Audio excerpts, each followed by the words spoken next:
My name is Liam Vance, I'm 36, and this is a story of how I built a multi-million-dollar startup, and then watched the people I trusted most try to erase me from it. It started the way these stories always do, with idealism, caffeine, and a garage. Back in 2019, I was working as a senior product designer at a mid-sized tech company in Denver. I had ideas, too many, some would say. I spent my weekends scribbling UX flows on napkins, wireframing solutions nobody asked for, solving problems that didn't exist yet.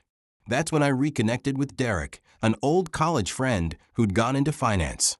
He wasn't technical, but he had something I lacked: charisma, capital connections, and a deep understanding of venture math. Liam, he told me one night over whiskey, you have the brains. I can get us the backing. Let's build something. I thought it was a mistake. That something became Fountly, an AI-driven workflow tool that made real-time project delegation seamless for distributed teams. At first, it was just me coding and Derek pitching. But the demo we built in 6 weeks got seed funding from 2 angel investors. And suddenly, the garage became an office. We brought in Janelle, a brilliant operations lead Derek had worked with before. I remember thinking she had the kind of cold efficiency that scared most people. I liked that about her until later. By 2021, we had 12 employees, 3 active clients, and our MRR was crossing $75,000. I built the architecture, the back-end logic, the dashboard interface. My name was on every design file, every Git commit, every architecture diagram. But you know what wasn't in my name? The company. Derek had insisted early on that forming the company under his LLC would be faster and cleaner for tax purposes. I didn't push back. I was busy building the actual product. It didn't feel like a betrayal at the time. It felt like momentum. I worked 16-hour days, missed birthdays, slept in the office, all while Derek schmoozed, Janelle optimized, and I created. We applied to accelerators, got into one. Pitch decks flew out. VCs started circling. And I kept coding. It all looked like a dream. Until the dream started pushing me out. It started with an email. A client request came in from a new enterprise lead, big contract, 6 figures, perfect fit for Fountly's capabilities. I waited for Derek or Janelle to loop me in. But they didn't. Now apparently, he was managing her calendar and her hotel bookings. Then 4. Finally, I asked Janelle during our Friday stand-up, "Hey, what's going on with the Dexter opportunity? Right now?" She blinked. "Oh, didn't Derek update you? He and I already met with their CTO. They had some concerns about scalability. We're adjusting the proposal." Executed. Adjusting the proposal? I was the architect. I built the logic that scaled our infrastructure. No changes could happen without rewriting the entire core module. Still, I bit my tongue. "Okay," I said slowly. "Loop me in next time. I can help answer their tech concerns." That was the moment the grief died and strategy took over. "Sure," she smiled, but it didn't reach her eyes. The next time never came. Emails stopped arriving. Code was still mine, but direction wasn't. Derek started using phrases like external roadmap alignment and executive priorities. I knew corporate obfuscation when I heard it. The thing is, betrayal doesn't show up in grand gestures. It leaks in slowly, like water under a foundation, quiet, until the floor collapses beneath you. Then came the growth consultant. Not because of dominance or control, but because I bought it before we got married and never refinanced. Zach Keller. Clean suit, coastal accent, LinkedIn buzzwords like zero to IPO and exit optimization. He was Derek's new friend from a conference. "Zach's going to help us get series ready," Derek said, clapping him on the back like they'd served together in combat. Just a few operational tweaks. But our secondary savings account had a scheduled withdrawal for $50,000, dated the following week. Those tweaks included restructuring my title from co-founder, product lead, to head of engineering. A demotion in disguise. "We just need clean cap tables," Janelle said. "VCs like clarity. Founders with too much equity spook them.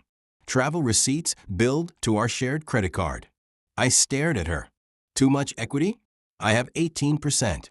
Derek has 51. On paper, yeah, she replied. But optics matter. Not filed. That phrase rang in my ears for days. Optics matter. They were cleaning the stage for a show I wasn't invited to perform in.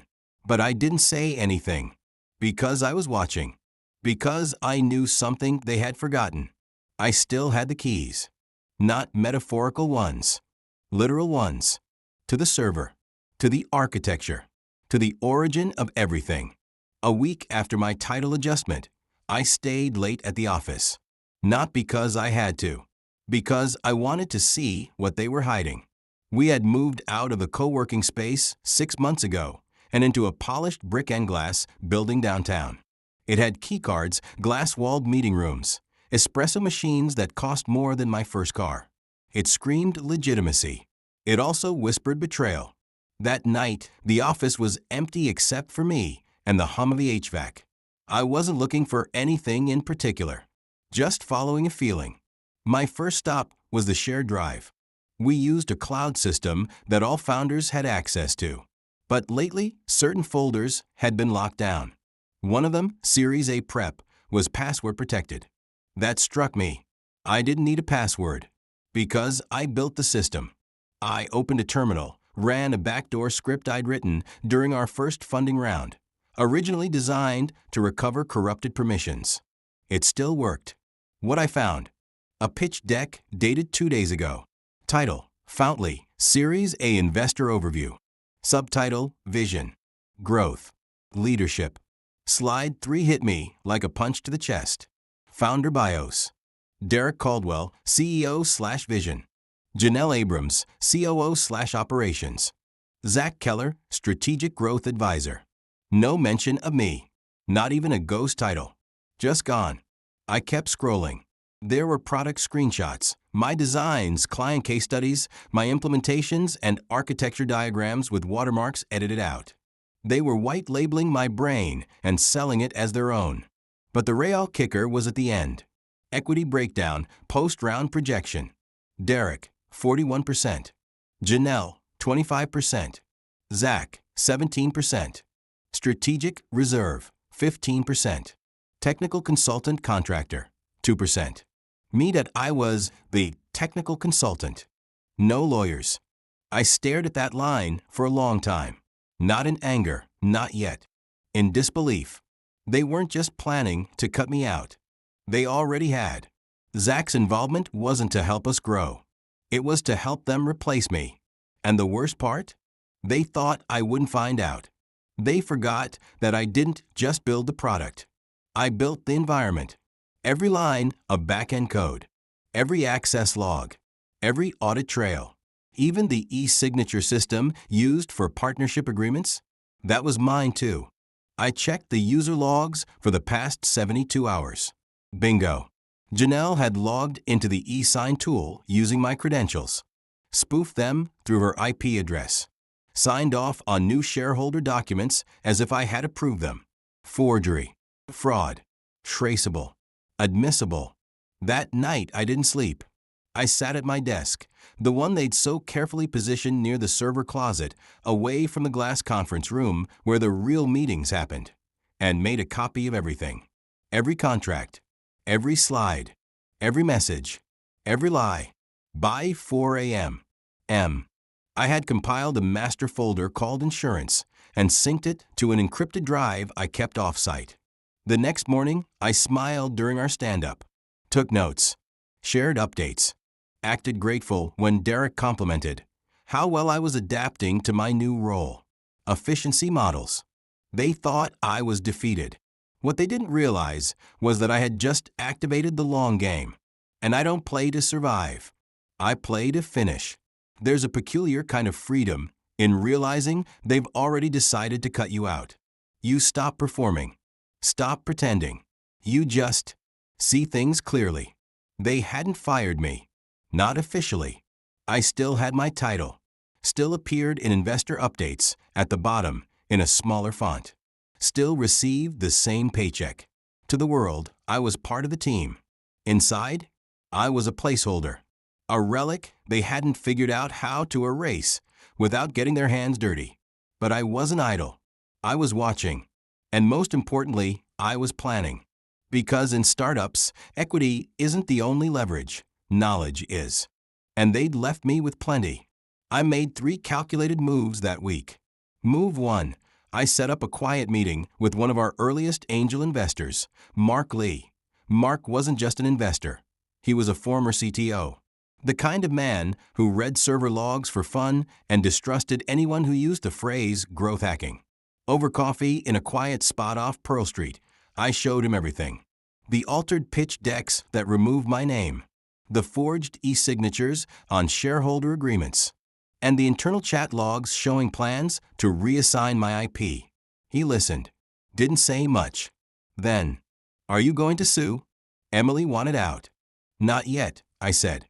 "I want to handle this precisely. No fireworks. Just consequences." They weren't just stealing my life. He nodded. "Keep me in the loop." Not HR. Move 2. I drafted a technical memo documenting the origin of Foundlease architecture, my code, diagrams, and timestamp commits. Nothing proprietary, but enough to prove authorship. I hashed it, notarized it via blockchain, and uploaded it to a legal vault run by a friend. Just in case they tried to brand me as just a contractor. And when the clients see it, they'll walk. Move 3.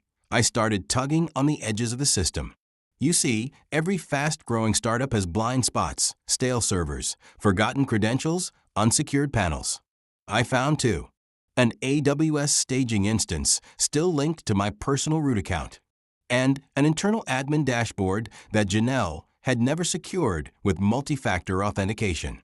I didn't modify anything. I didn't break rules. I just observed. The breaking point came on a Thursday. I was working remotely. Derek messaged me on Slack. "Need the demo environment ready for tomorrow's Westbridge call. It's a big one. Appreciate it, man." But I wasn't finished yet. Westbridge was a dream investor. Tier 1. Massive check potential. They were asking me to polish the show, to prep the illusion. I did what they asked. But I embedded a signature. Just a single line, discreetly placed in the footer of the demo UI. Demo environment powered by infrastructure developed by Liam Vance, founding engineer, 2019 to 2022. Then I exported the entire demo stack, logs, code references, version history, and archived it with my timestamp files. The next morning, I called in sick. A few hours later, Mark called. "You'll want to hear this," he said. Westbridge passed. One of their analysts spotted your name in the demo footer. Asked questions. Janelle tried to gloss over it. Didn't go well. Translation: she owned the house, but she couldn't sell it, refinance it, or legally profit from it until that lien was cleared. I smiled into my coffee. Sometimes you don't need to fight.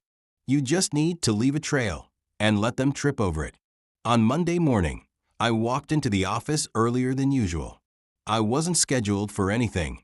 In fact, most of my calendar had been mysteriously empty for weeks. But I'd seen a new invite on the internal system. Investor Relations Strategy Session, Conference Room B. Attendees: Derek, Janelle. Zach.IT wasn't sent to me, but I was still a senior team member, technically, and still had building access. So I showed up. The look on Janelle's face when I walked into the conference room was a masterclass in tension. Zach blinked twice. Derek gave me that tight, performative smile he'd been perfecting since college. "Liam," he said, "didn't know you were joining us. Can we talk?" "Just wanted to stay aligned," I replied, placing my notebook on the table. "After all, I built the product you're selling." 2 more days. Silence. Then Derek cleared his throat. "Well, this meeting is more about forward-looking narratives and investor positioning. Technical specifics aren't the focus." "I'm not sure what's going on," she said. I leaned back. Funny, considering the last investor we pitched backed out due to technical specifics. Zach shifted in his seat. Janelle looked at Derek. "Maybe we should circle back later. You remember, right?" But I wasn't going anywhere. I opened my notebook and slid a flash drive across the table. She didn't reply. Zach asked, "Logs, emails?" copies of internal documents, including the one where Janelle signed shareholder agreements under my digital signature, without my consent. Nathan, be serious. The room went still. I didn't raise my voice. I didn't need to. There are also annotated screenshots of pitch decks where my name was removed and my architecture diagrams rebranded as ZK Framework. Derek tried to speak. I raised a hand. No interruptions. This isn't a confrontation. It's a statement of position. I looked out the window and sipped my tea. You've been watching us, Janelle said. It was precision. Because you forgot who I am. But I wasn't done. I stood slowly and buttoned my jacket. You're going to move forward with whatever vision you think will impress VCs. That's your right. But if you proceed using what I've created, without credit, without compensation, and without correcting the record, I will act. Quiet. Zach scoffed. You're bluffing. I opened the door to find Emily standing there in a beige coat, no makeup, her hair pulled back. I met his eyes. I've already met with Mark that he knows everything. I've documented every version history, every line of code I authored. I also have notarized proof of ownership for the original tech infrastructure, including server timestamps and domain logs. I stepped aside without a word. He went quiet. I walked to the door, then turned. You still have a choice, I said. Clean this up. Restore my title. Rectify the equity sheet.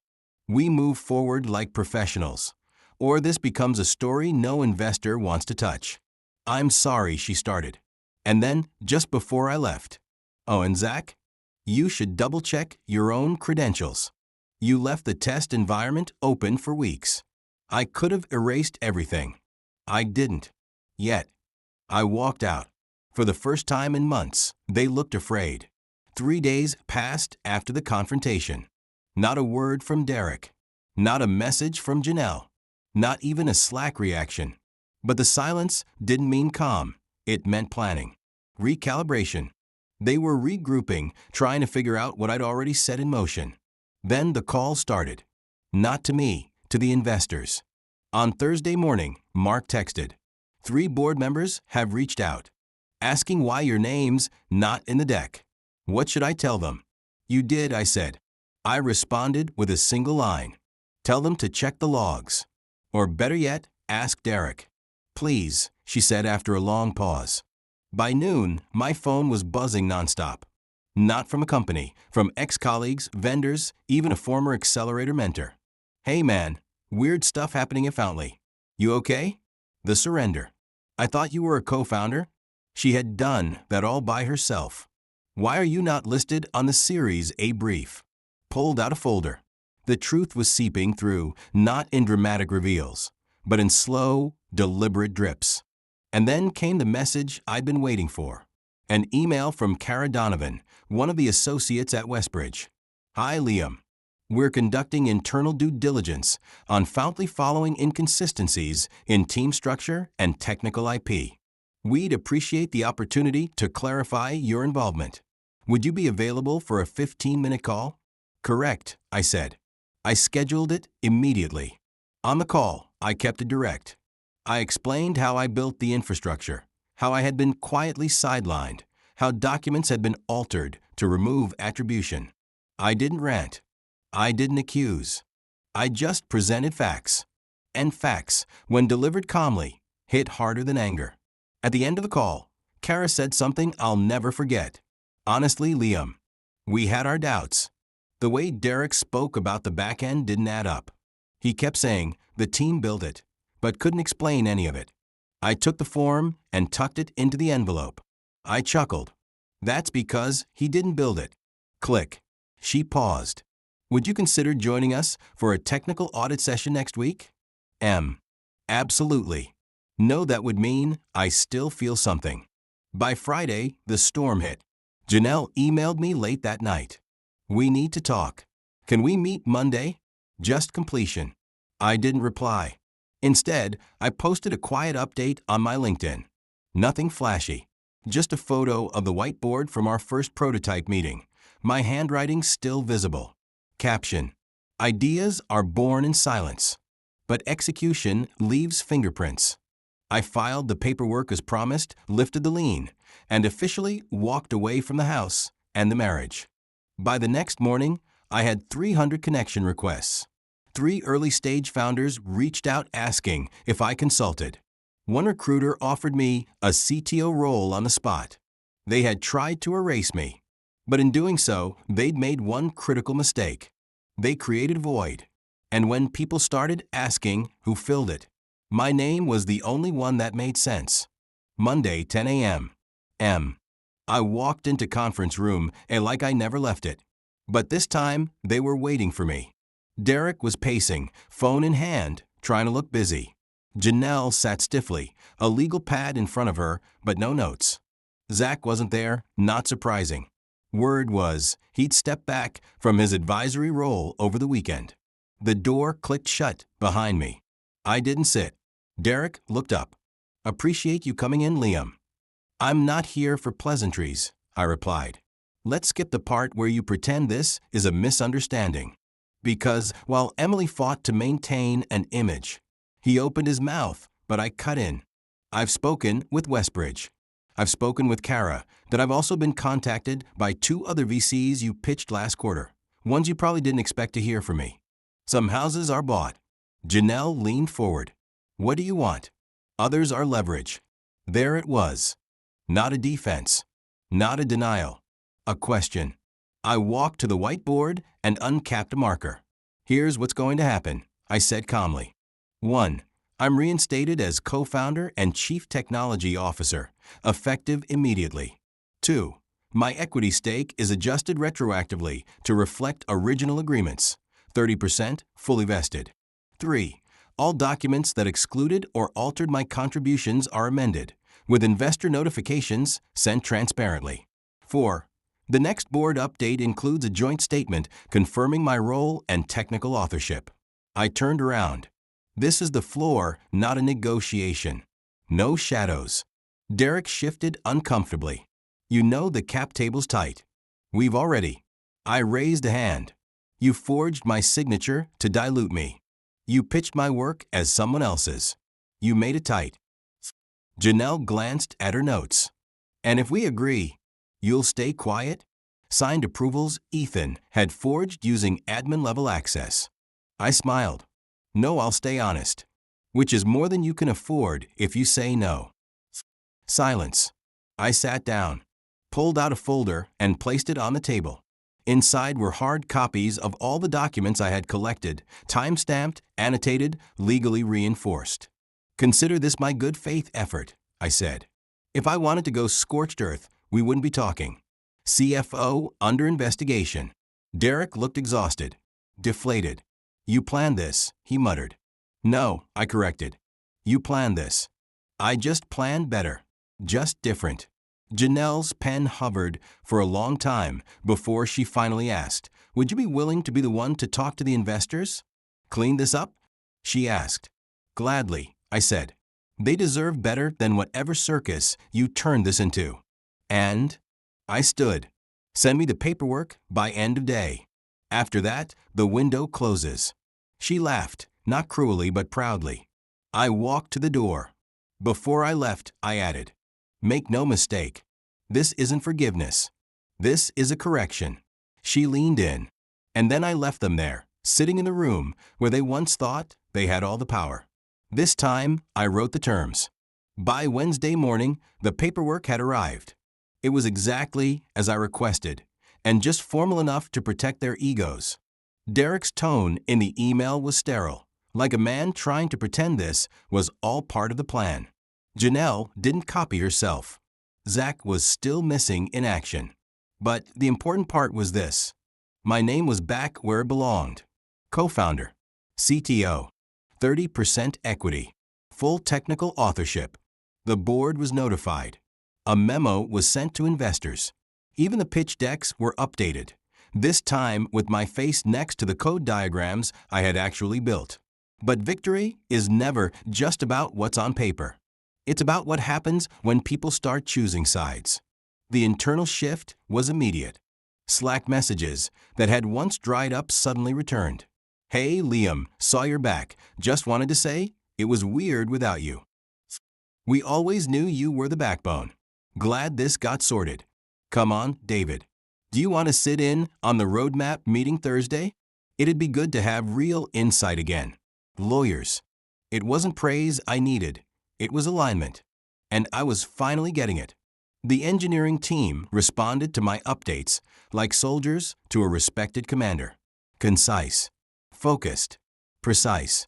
The bloat Zach had introduced was already showing signs of decay, broken logic, irrelevant features, fragile architecture. I didn't gloat. I documented.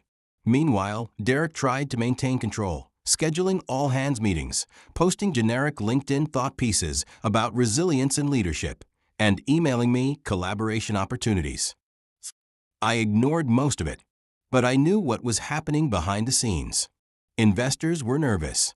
They didn't like surprises, and certainly not quiet engineers turning into whistleblowers.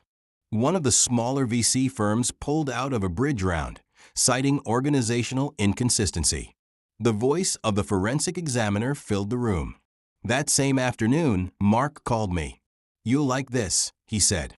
"A few board members want to restructure executive oversight. There's talk of separating technical and business authority, putting you in charge of all engineering without interference." Tyler stepped back like I'd pulled a weapon. I let that sink in. Control. Not over people, over direction. The product was mine. The system was mine. And now the narrative was bending back toward truth. But what really sealed it was a conversation I didn't expect. An email. Subject line. Apology. From Janelle. "You were right. We got greedy. We thought we could scale without you, sell the tech as a story instead of substance. You didn't deserve what happened. Thank you for not burning everything down." I mean, nobody got hurt. I didn't reply. Not because I held a grudge, but because this wasn't about apologies anymore. This was about consequences. They had chosen shortcuts. I had chosen strategy. And now, for the first time in this entire twisted journey, I wasn't surviving the fallout. I was standing in the center of it, untouched. By the end of the week, Derek was no longer CEO. It didn't come with a dramatic announcement or a company-wide memo. It came with a subtle change on the org chart, shared quietly in a boardroom, buried in a PDF. Transitioning to strategic advisor, effective immediately. He stopped smiling after that. I didn't ask who pushed him. I didn't need to. Because I already knew. When investors feel exposed, they don't vote for loyalty. They vote for insulation. And I was the safest option they had. I didn't demand the role. They offered it. Interim CEO. I accepted, on one condition: full executive autonomy over product, operations, and technical infrastructure for 90 days. No oversight. No vetoes. A clean window to prove that Fountley didn't need more charisma. It needed clarity. The first change I made was in engineering. We scrapped the ZK module, Zach's Frankenstein framework that was burning 3x more server resources than it saved. The dev team didn't push back. They were relieved. Then I restructured operations. Janelle, surprisingly, stayed on, but in a different role. I made her head of compliance, where she couldn't manipulate, only monitor. She didn't fight it. She knew she was lucky to still have a seat. And then I did what none of them expected. I reopened the mentorship program we had mothballed a year earlier. The one for junior engineers who couldn't afford boot camps or formal degrees. I funded it directly through my own equity gains. A small team. Quiet rollout. No press. No LinkedIn announcement. Just action. Because while they had used the company as a ladder, I remembered why we built it in the first place. To solve problems, not to manufacture illusions. And for the first time in years, the office felt aligned, focused, even hopeful. That Friday, I walked past Derek's now empty corner office. The blinds were still half closed, his coffee mug still sitting on the desk, like a ghost that hadn't realized it had been evicted. Later that evening, I got a call from Westbridge. It wasn't Kara this time. It was the partner. "Liam," he said, "we appreciate how you handled all of this." I didn't flinch. Surgical. Effective. "We're still interested, and now more confident than ever in your leadership." She sat at that table for 10 minutes, hands clenched around the pen like it might bite her. I thanked him, but inside I didn't feel like celebrating. Because this wasn't a win yet. It was a reset, one I had bled for. They tried to remove me from the system. But the irony? The system rebuilt itself around me. And now I was at the center. Not because I shouted the loudest, but because I'd been right the longest. A month later, the company was stable. No more crisis meetings. No more secret side chats. Just product reviews, user feedback, and progress, the kind that builds, not distracts. The Westbridge deal? Back on track. In fact, now it was cleaner, tighter, better structured. Just like the codebase we rebuilt. I sat in what used to be the break room, sipping stale coffee. Not because I had to be there, but because this spot had history. It's where I stayed late during the early days, debugging endless loops while everyone else went home. Where I fell asleep on a beanbag the night before our first client launch. Where I became irreplaceable without realizing it. Andrea, my partner of 10 years, called me that evening. "So are you happy now?" she asked. I thought about it. The promotions, the title, the clean board. The recognition, the justice. "No," I said, smiling. "But I'm good." Sold their land. Claimed they gave verbal permission. "Good is underrated," she replied. Before hanging up, I glanced at my inbox. A message had arrived. Subject: about the future.